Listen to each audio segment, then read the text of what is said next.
היום זה הדלת. היום זה הדלת. אמרו לו, אני רוצה לשחק משאית של אלכוהול, עכשיו עומד בחוץ נשים אותו. תקשיבי לו עכשיו. אמרו לו, תקשיב, יש לך מזל. פאק? על הראש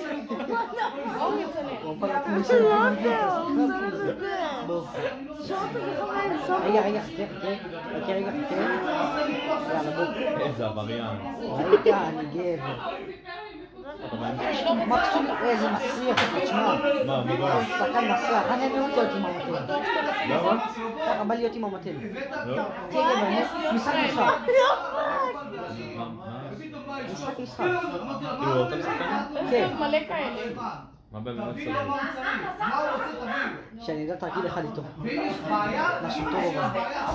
כל מה שצריך. אני לא יודע שום תרגילים, פשוט יודע תרגילים. דקה עומד פה.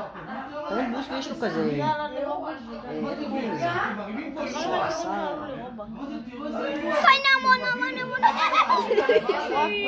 לא צריך לעשות סופרמן. אחי, זה לא מצחיק אפילו. לא צריך לעשות סופרמן.